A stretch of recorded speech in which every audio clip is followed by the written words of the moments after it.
waaleykum asalaam wa rahmatullah soxna Ndeye Amy maa ngi lay jaajëfal bu baax ci contribution yu am solo yi nga def alhamdulilah danga wax lu am solo ci sa njeexitalu audio bii nii muy au Sénégal rawatina Sénégal gi ñu nekk bu kenn feebaree rek ñëppay doon ay médecin ne ko Sénégal moom ñëppay doon ay médecin ñëppay joxe ay traitement te loolu danger gënu koo rëy rawatina fi santé nekk actuellement ak problème yi mu am na ku nekk moytu nekk kiy joxe des médicaments nag ku nekk moytu nekk ki nga xamante ne yaay kiy proposer des traitements aux malades parce que jafe-jafe bu ci am problème bu ci am ñaanuñu ko yow la ñuy woo parce que yow la ñuy ne yaa joxe woon traitement bi wala yaa joxe woon garab yi moo tax lu jaram moytu la mooy comme ni nga ko waxee sànq day am ku feebar nga ne lii daloon na ma wala lii daloon na sama yaay wala lii daloon na sama rak wala sama mag mais lii ak lii la jëloon wala sax des na kër ga bàyyi ma indil la ko sénégalais moo baax trop macha allah ba à chaque fois rek day wutal nit ki solution mais sa wutum solution nag na am limite ci feebaru nit ki na nga ko proposé meilleur conseil bi nga ko mën a jox mooy demal hôpital na dem hôpital bu dee am na nu ngeen mel sax na nga doon ki nga xamante ne yaay doon accompagnant yaa koy gunge hôpital lépp pour yombal ko dem bi mais na nga fa yem bañ a nekk ki nga xamante ne yaay proposé médicament yi ndax nit a ngi fii feebar goo xamante ne warul jël paracétamol bu ko jëlee rek ay gàllankoor yu kenn xamul la koy indi mun na koo jural sax ba ci ñàkk bakkanam ci paracétamol kese boo xamante ne boo demee pharmacie 100 francs lañ la koy jaay tablette bi lu ñu xeeb la lu ñu ñàkk considéré la muy paracétamol ba tax na képp ku jàmbat boobu buy métti rek dañ lay naan jëlal paracétamol te tous les malades wala nekkul ne képp kuy boppam di métti nga mën a jël paracétamol ainsi de suite ainsi de suite garab boo gis dafa am ñi ko mën a jël ak ñi ko mënta jël dëgg la paracétamol boobu buy métti lay faj mais kii boppam day métti mais dafa am ulcère boppam dafay métti parce que dafa am estomac kii am tension kii am diabète kii am lii kii am lii mais est-ce que ki am diabète bi mën a utiliser paracétamol bi est-ce que ki am ulcère wala estomac mën na jël paracétamol non bokkul looloo tax paracétamol nekkul ne ñëpp lay faj beneen garab boo jël tamit ainsi de suite noonu la mel donc nañ ci gën a bàyyi xel bu baax a baax a baax a baax ci naka la ñuy proposer suñuy entourage ay garab wala naka lañ leen di proposer ay traitement ne leen jëlal lii parce que sama yaay bu ko lii daloon lii la jël wala sama mag bu ko lii daloon lii la jël nañ ci bàyyi xel bu baax a baax a baax. également yaa ngi ñëwaat ci ay ñaari mbir yu am solo muy utilisation yi ñuy utiliser les toilettes intérieures wax naa ko ci samay audio mooy loo xamante ne lu jar a moytu la parce que Seyda Fatima def ci wax ay waxtaan yu am solo rawatina ci set gi ñu war a set ci suñu biir néeg yeeg toilette intérieure mooy toilette day bañ nangu ba ne toilette intime parce que c'est intimité wu nit ki foofu la nekk donc warul nekk toilette intime ba pare delloo nekkaat toilette publique lu intime mënta nekk publique parce que am na yoo xamante ne ci sa bopp la bu ko kenn xam ko bu ko nit ñi xamee rek ñàkk pexe la donc bu mu nekk lu personnel nekk lu intime ba pare nga delloo bàyyi kook nit ñi ba mu doon lu populaire wala lu public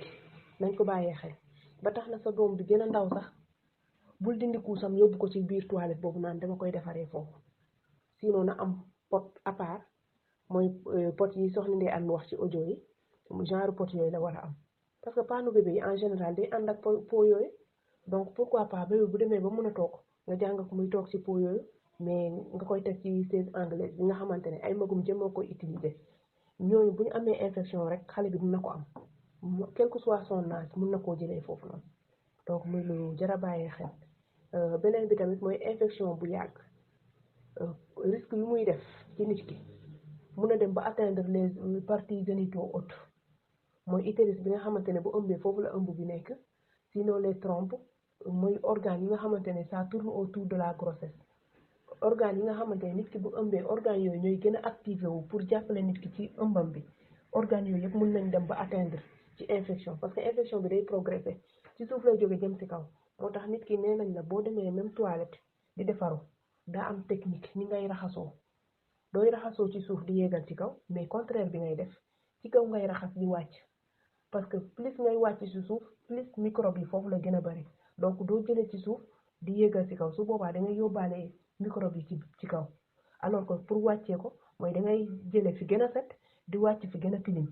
mais doo commencé ci fi gën a tilim di yéeg ci fi gën a set su boobaa li tilimoon ci suuf yi da nga ko yéegal ci kaw donc loolu tamit technique la pour nit ki buy def sa toilette intime naka la koy defee doo dem douche sinon kii def say li ngay def ba pare dangay raxasu nga jël ci suuf di yéegal ci kaw ça ne se fait pas ci kaw ngay commencé di wàccee ci suuf au fur et à mesure ngay wàccee ak ndox mi la fa nekkoon le maximum possible de microbe di mun a wàcc donc ñu siy bàyyi xel bu baax a baax a baax ci côté infection yi di loo xamante ne lu compliqué la ku nekk daal def ko sa yiite xool lépp looy def daal pour moytu ko wala pour muccal ci sa bopp muccal ci sa njaboot rek nga taxawee ko. waaleykum salaam wa rahmatullah. waa alhamdulilah am na benn question bu ma jot en PV donc pour tontu si rek mooy moom lu mu laajte mooy wow bi nga xamante ne jigéen da koy faral di wow ci ba ci buy ànd ak borom këram sax dafay wow ba tax na du sentir plaisir bu mu waroon am du ko sentir ndaxte day wow te finalement ba moytuwul rapport bi sax dafay métti donc loolu d'une part duñ ne infection la carrément mais am na benn trouble stress bu mu am bu muy àndal bu muy def rapport parce que yenn yi moom psychologie moo koy def xelu nit ki moo koy def mais am na yenn stress booy àndal dafay perturber sa système organique bi yëpp daanaka donc muy loo xamante ne nit ki da koy sekk ak borom këram xelam ak xolam ñoo si mën a ànd pour mu mun cee jëriñoo pour mu mun cee am lu mu laaj yëpp ba tax na yenn sécheresse vaginale ñu koy tuddee sécheresse vaginale mooy wow bi nga xamante ne nit ki da koy wow dafa am procédure bu muy demee doo tëb rek def ko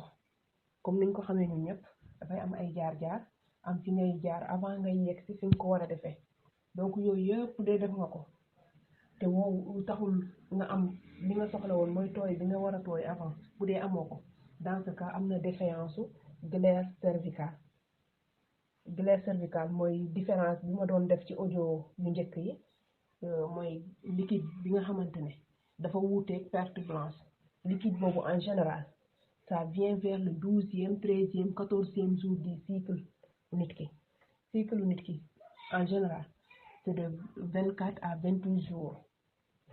de 24 à 28 jours ci lay diire c'est-à-dire première ba 24 jours sinon règle ba règle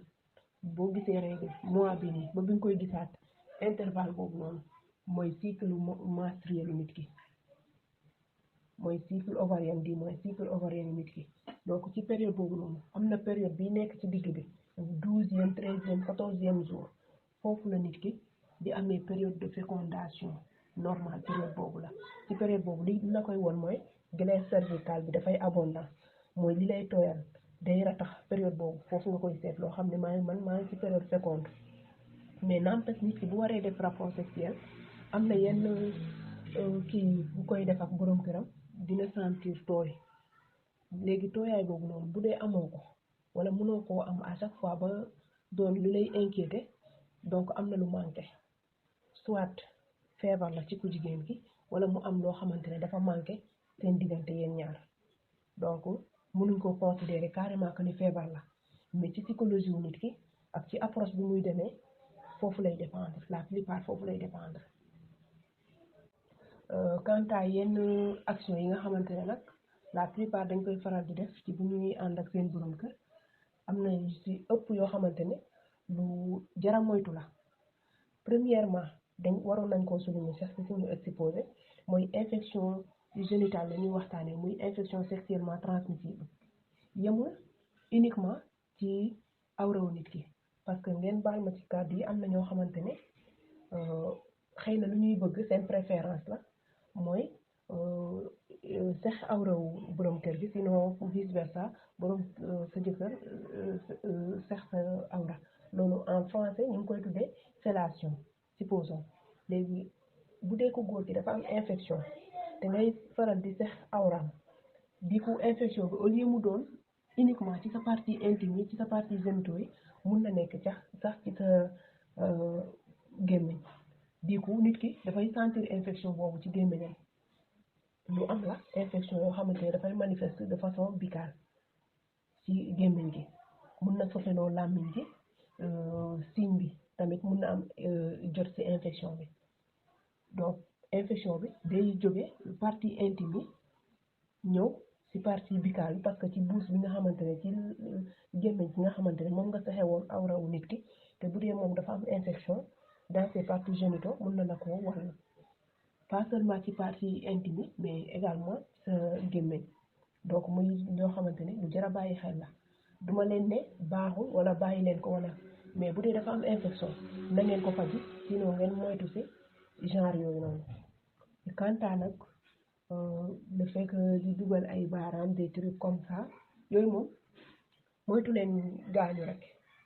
parce que bu dee dafa am ay wee sinon yow mi koy def da nga am ay wee mun na def ay des égratignures comme ay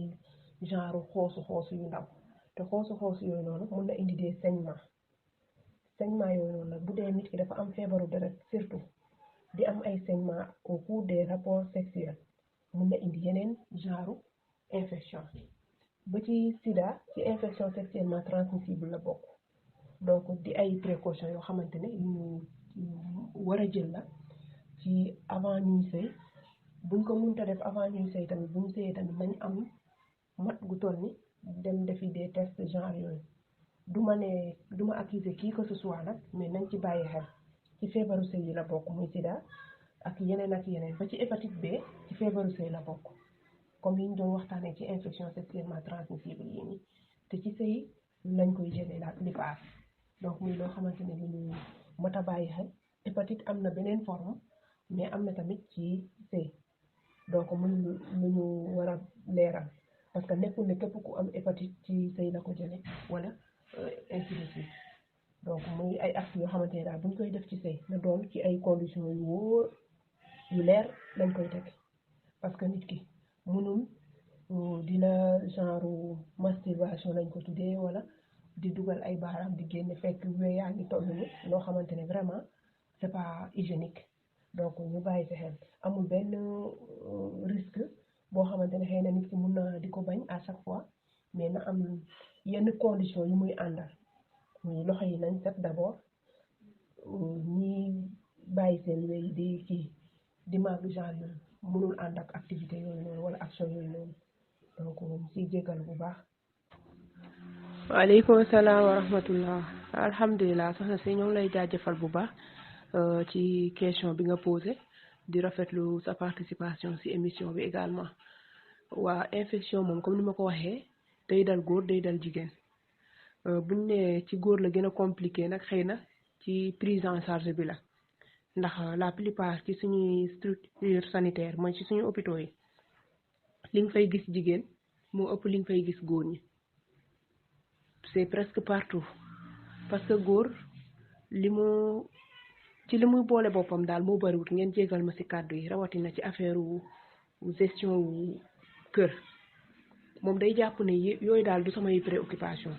ba tax na bu amee infection ñu ci bari dañoo am rëy gu toll ni dem hôpital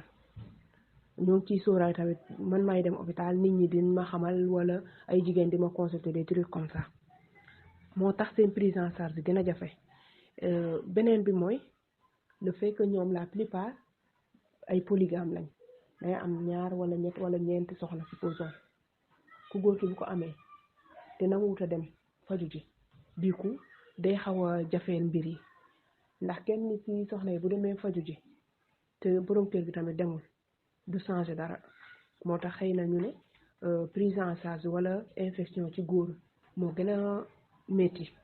parce que day traîner ak moom mën na def des mois sinon sax 1 an yu teg du ko sax yëngal moom daal nay faj soxlaam di dem di ñëw alors que jigéen ni ko yàlla bindee moo tax mënul toogee ak yu mel noonu sinon waru ko bu ko defee tamit mu ngi def loo xamante ne lu koy lor lay doon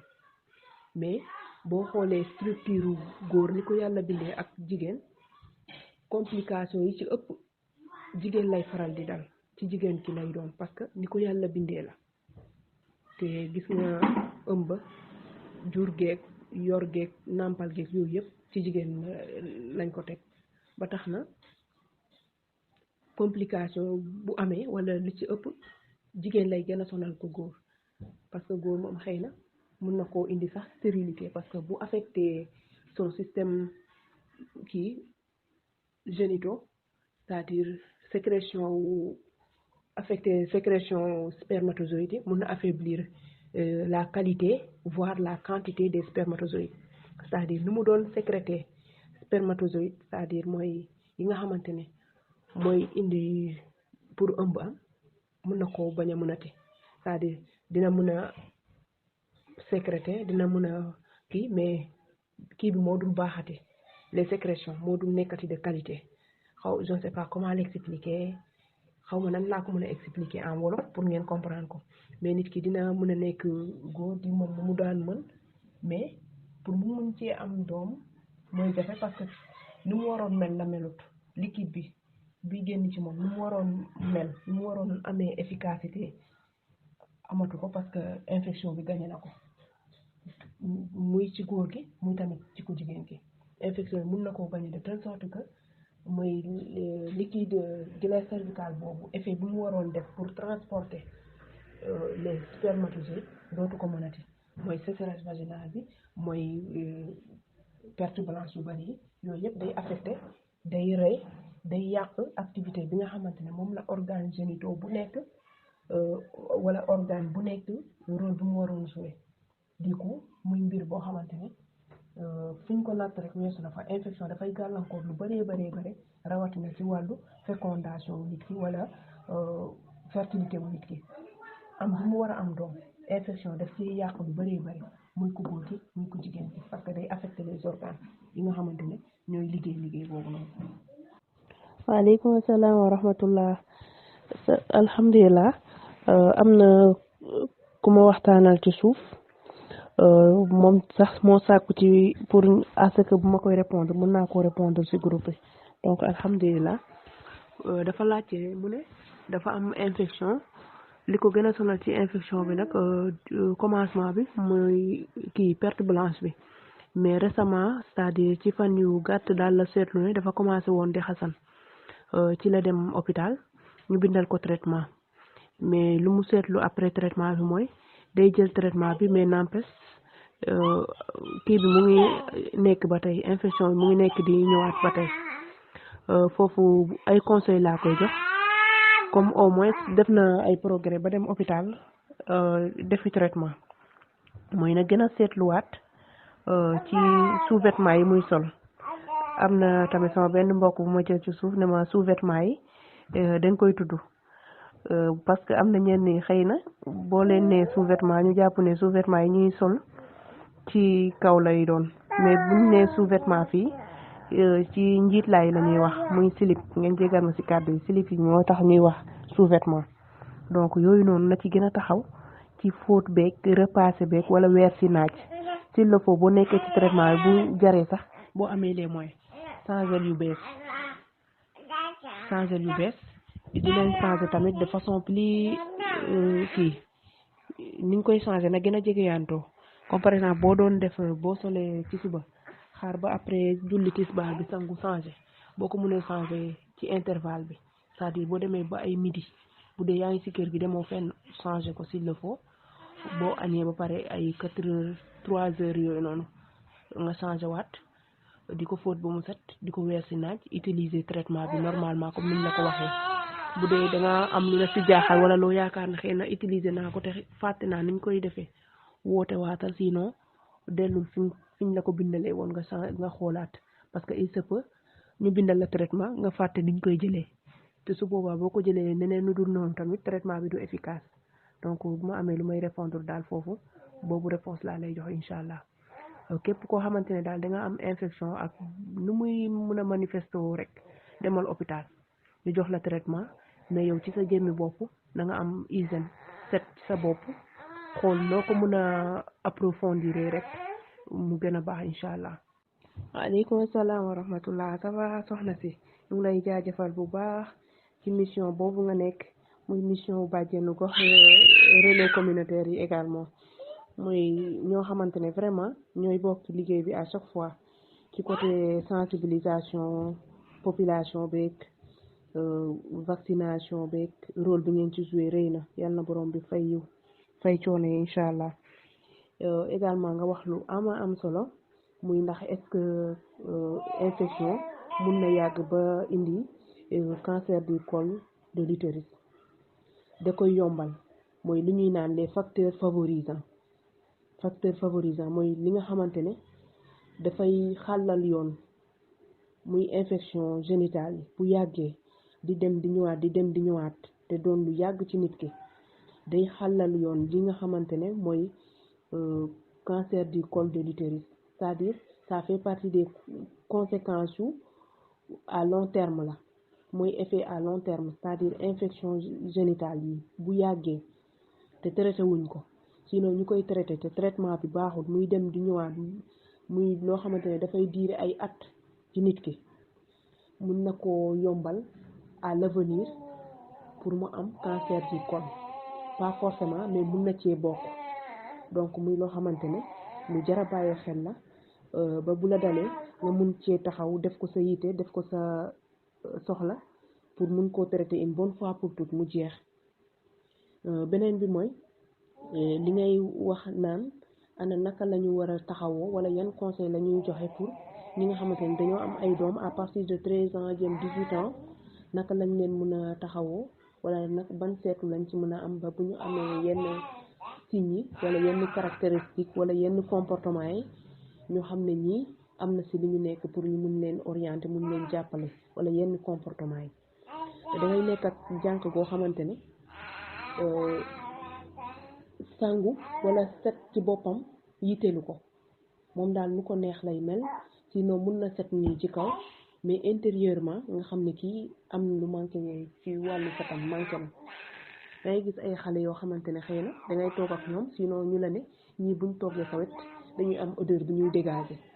yow boo nekkee seen yaay wala seen tante wala seen dëkkandoo rek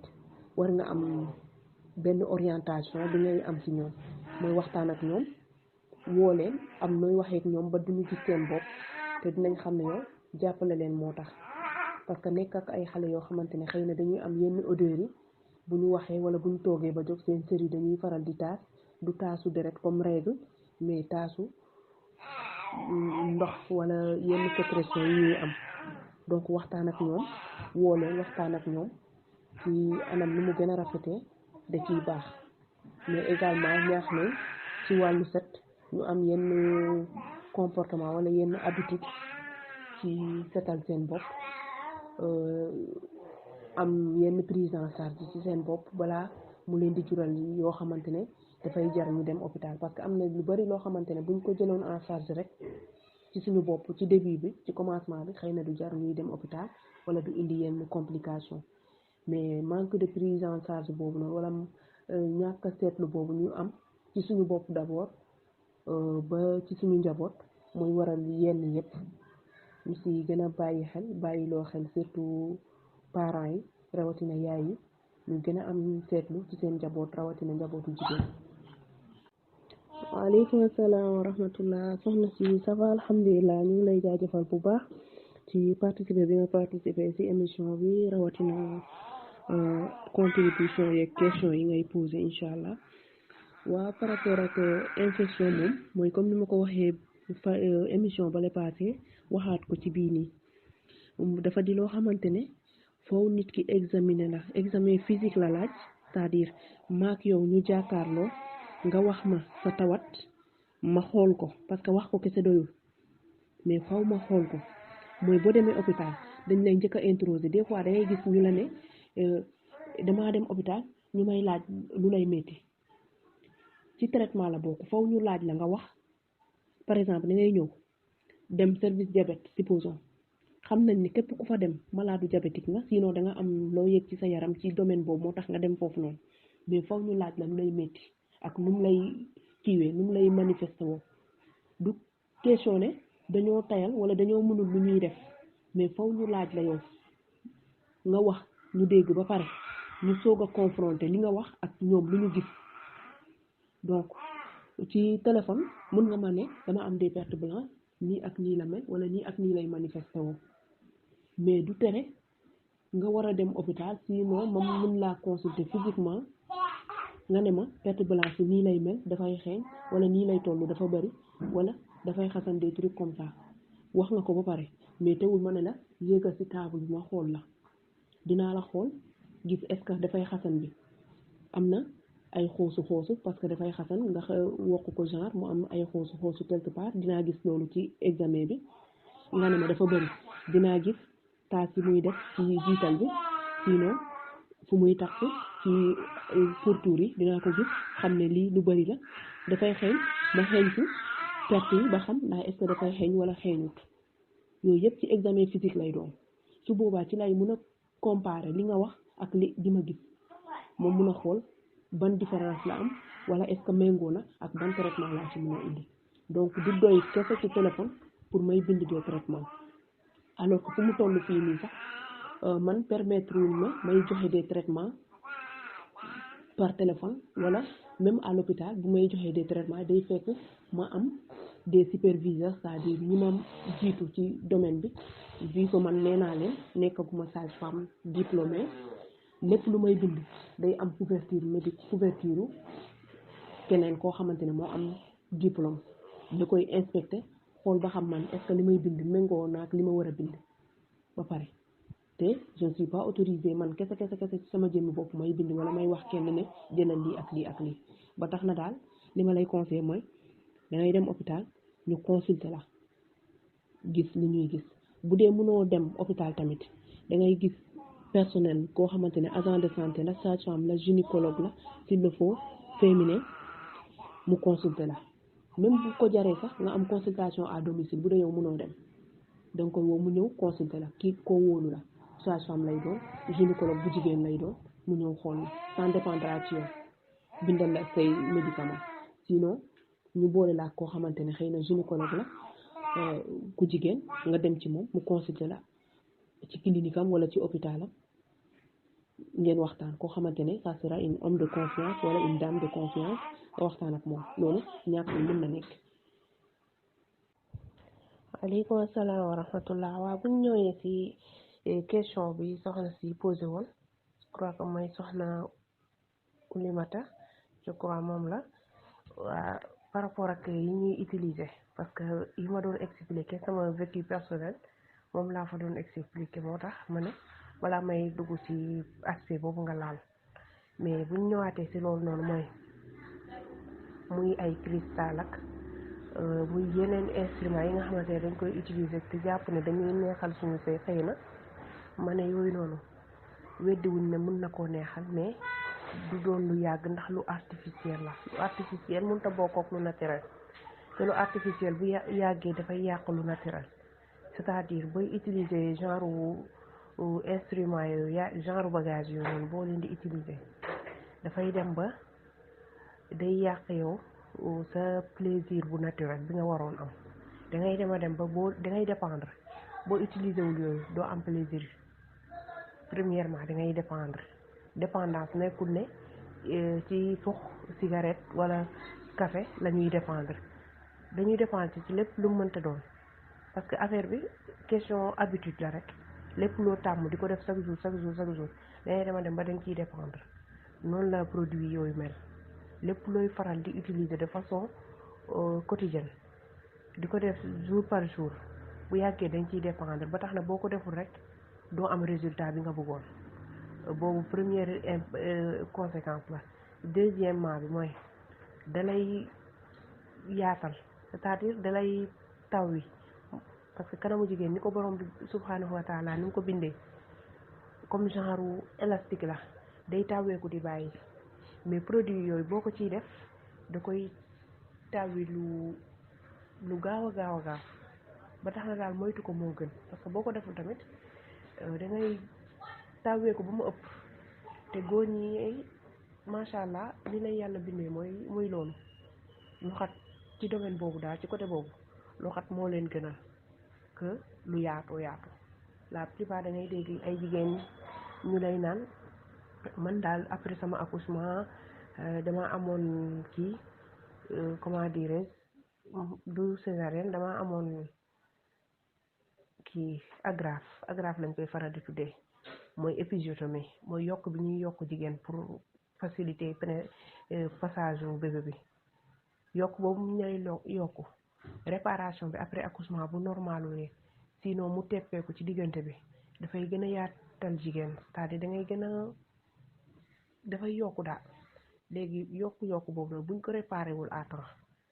ku jigéen ki mun na toog noonu à fii sinon buñ koy naree defaraat lu métti lay doon bu dee jaralu ko nag dafay indi ay conséquences yu négatif ci kiwam. waaleykum asalaam wa rahmatullah soxna si yow tamit joxe nga sa contribution bu am solo ne ko joxe nga sa contribution bu am solo mooy bi may wax affaire glaire cervicale mooy liquide bu weex boobu nga xamante ne dafay ratax te mu wuuteeg lool lii di perte blanche liquide boobu dafa am njëriñ bu rëy ci place am foofu mu nekk noonu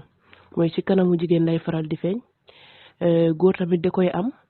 mais moom avant muy def rapport mooy liquide boobu muy faral di génn te muy ratax bokkut ak mànniwu donc muy ay sécrétion di ay liquide yoo xamante ne vraiment yu am solo la ndax bu nekk ak rôle bi muy joué ci nit ki mooy comme exemple bi nga joxe ci nopp liquide bi ci ne mooy liquide boo xamante ne la boo ko tegoon ci sa làmmiñ tey liquide bu xaw a saf xorom lay doon saf boobu muy saf xorom nag moo tax mu am yu muy aar imaginel booy woyal soow ay microbe mooy tax muy woy muy doon soow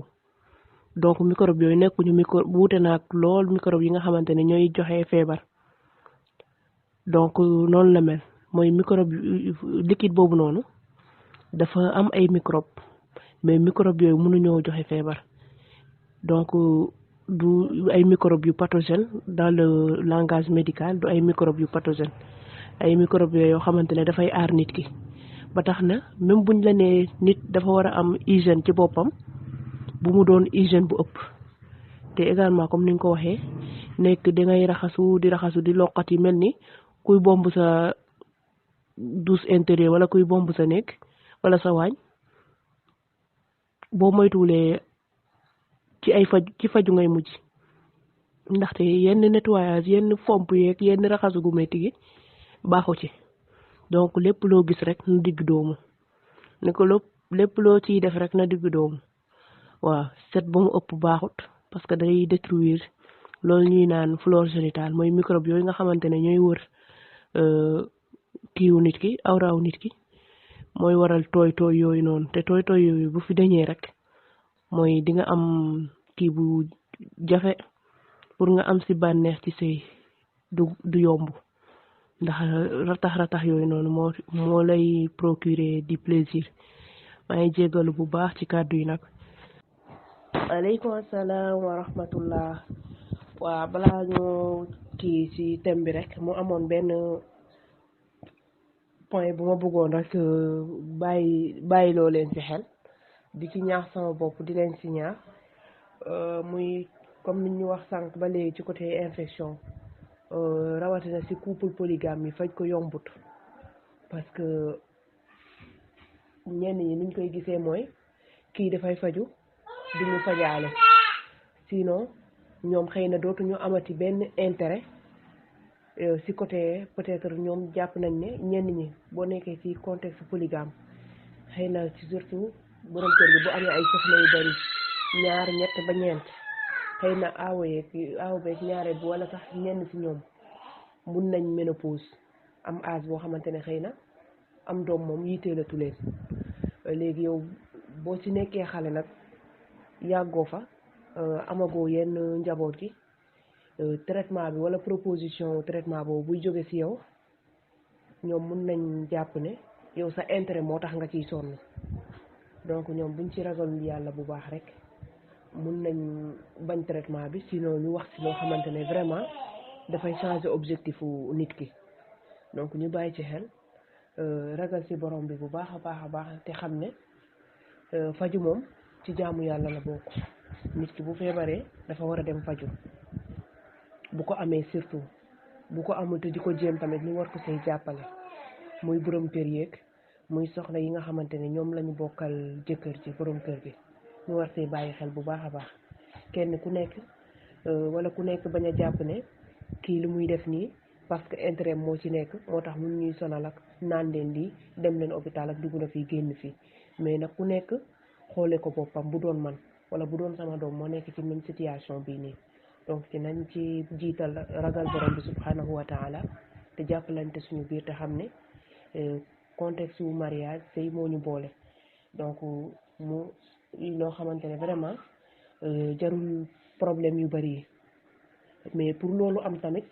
lépp day delloowaat ci li ta Fatima faral di waxtaanee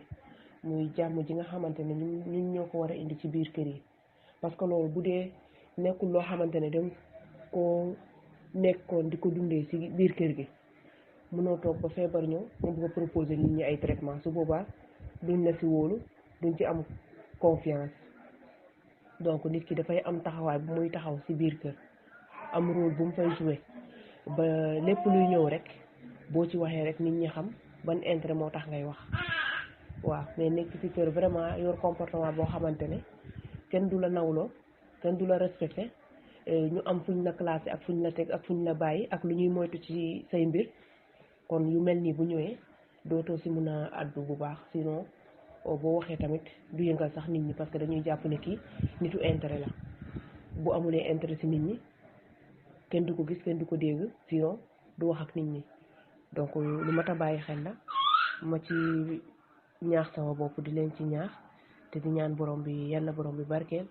yokk xiwal gi yokk jubóo beeg jàmm ji yëpp sutura yi ci biir kër yi salaamaaleykum wa rahmatullah. waaleykum salaam wa rahmatullah soxna si naka mu yaa ngi si jàmm bu baax sama alhamdulilah yow moom xanaa ab njóobeen nga moom yow moom xanaa ab njóobeen nga moom ndax question bi moom xëy na répondre nañ ko presque lu mot ñaari yoon ñetti yoon mais comme li tubaab bi di naan la répétition est pédagogique rek nañ ci jaaraat wàññiw dara ci mbir mi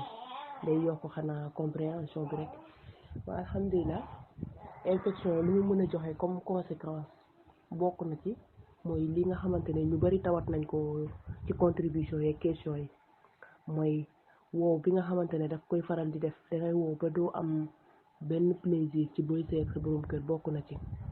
parce que sa kanam lu mu waroon tooyee dootu ko tooyee ndax infection bi moo koy waral premièrement deuxièmement dootoo am plaisir ci booy sëy troisièmement dangay dem ba sëy bi sax du la sax gënal parce que danay gaañ nga am des douleurs ngay sentir ay métit ci booy sëy muy disparaître ni donc yooyu yëpp ay gàllankoor la yoo xamante ne peut-être à court terme moom nga koy am mais de plus loin c'est-à-dire à long terme mun nga am une stérilité sinon une infertilité secondaire sinon mu troubler sa cycle ovarien donc yooyu yëpp